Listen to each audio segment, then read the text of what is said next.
jawaban yang singkat kepada satu perkara yang kompleks tidak akan dapat menggambarkan keadaan yang sebenarnya apabila dibaca oleh umum.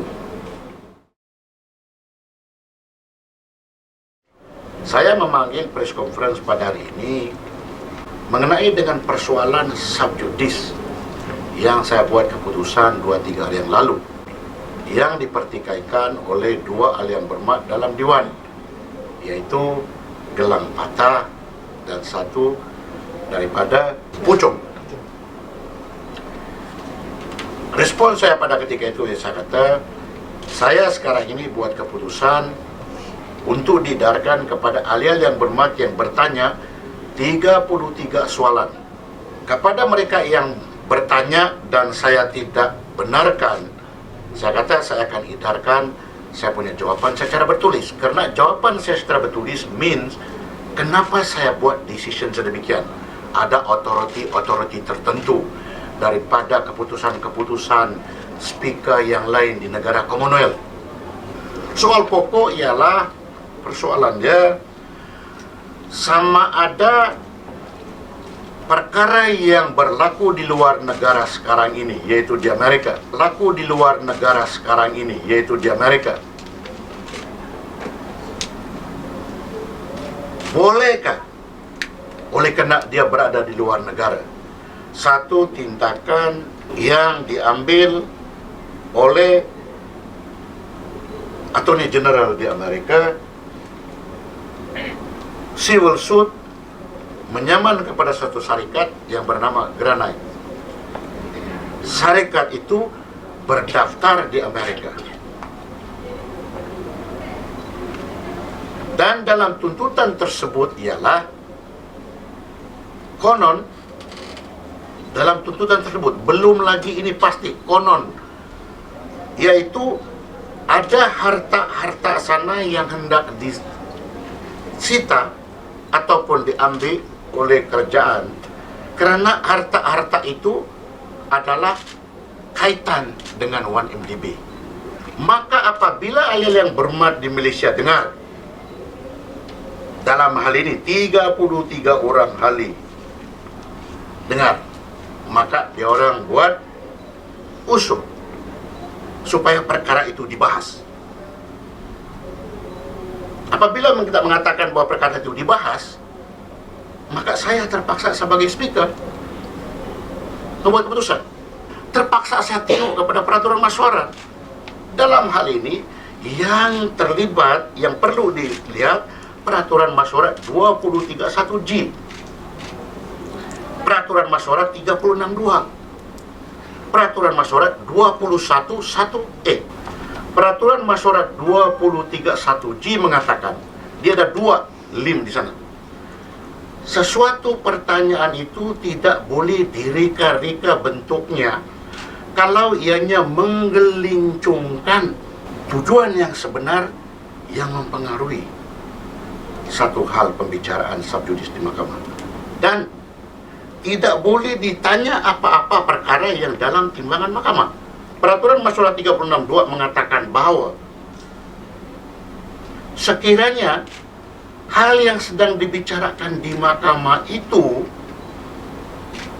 kalau dibahas, maka perbahasan itu akan mempengaruhi keputusan mahkamah, jangan suruh bahas. Peraturan masyarakat 211E mengatakan bahawa seseorang ahli yang berhormat boleh bertanya kepada menteri, tetapi pertanyaan itu mesti ada kaitan dengan jawatan menteri. 3 peraturan masyarakat yang terpaksa saya baca, terpaksa saya buat keputusan. Apabila saya tengok 3 peraturan masyarakat ini, maka saya kata dia subjudis. Yang sekarang ini orang kata bahawa saya tidak betul. Apabila dia kata saya tidak betul, saya berkata juga dia tidak betul. Sama-sama legal opinion.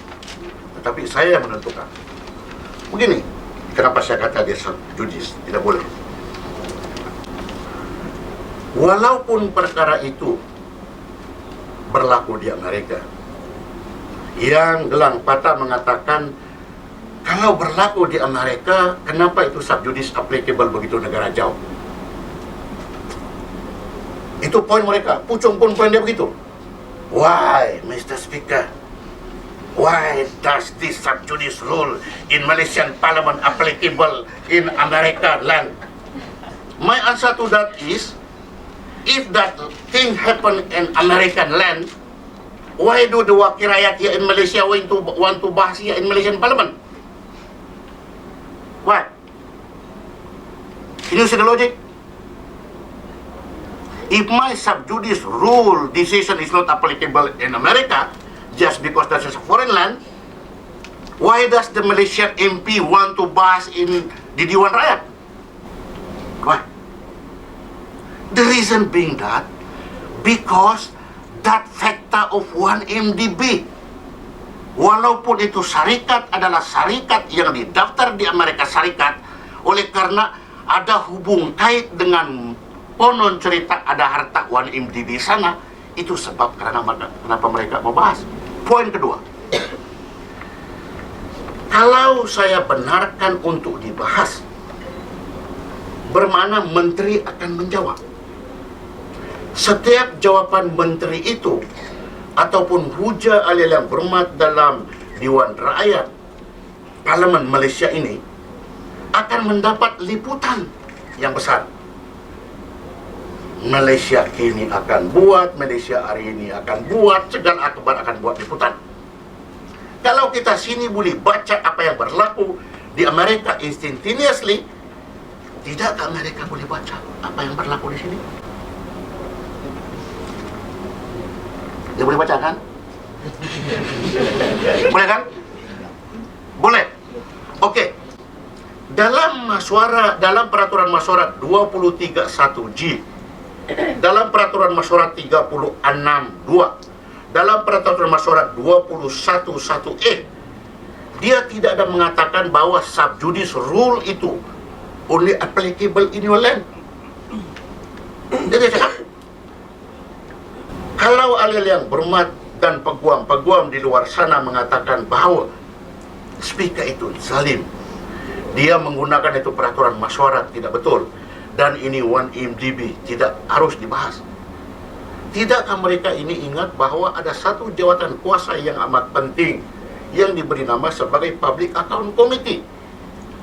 Public Account Committee telah pun membuat penyiasatan kepada 1MDB secara khas. Dan keputusan pun telah dibuat. Laporan pun telah dibentang di Parlimen. Dalam Public Account Committee itu, dia bipartisan. Maksud, ada pembangkang di sana. Timbalan dia adalah daripada Kepung. Satu daripada dia adalah siapa tu ni puan budak pas? Biji Utara. Ada sana. Wakil pembangkang. Bukankah itu merupakan sebagai perbahasan? Malah dia lebih daripada perbahasan. Telah disiasat. Kalau penyiasan itu sudah over, as far as I'm concerned as a speaker, kena laid on the table of Parliament, to me, for all intents and purposes, that is all gone, finished. Kalau sekiranya saya benarkan perbahasan, maka menteri terpaksa menjawab. Ahli yang berhormat yang lain terpaksa juga berhujah. Tidak ada dalam peraturan masyarakat Dewan Rakyat yang orang Amerika dihalang untuk memanggil saksi daripada Malaysia, ataupun mereka tidak akan dilarang untuk ambil quotation daripada apa yang disebut oleh menteri di Malaysia. They can use that. Kerana normally apabila hakim-hakim dalam pembicaraan ataupun peguam-peguam berhujah dalam pembicaraan untuk menguatkan hujah mereka, they will quote certain authorities. Yang arif Tuan Hakim, telah berlaku di mahkamah di India dalam kes sekian-sekian-sekian. Hakim sekian-sekian-sekian menyatakan bahawa sekian-sekian-sekian. In other words, you can quote authority from foreign courts of parliament. Therefore, dalam perbicaraan di Amerika sekarang ini, kalaupun mereka tidak memanggil saksi daripada Malaysia, dia panggil ahli parlimen atau menteri sendiri, they can quote what is being said in Malaysian Parliament in order to influence the perbicaraan di Amerika.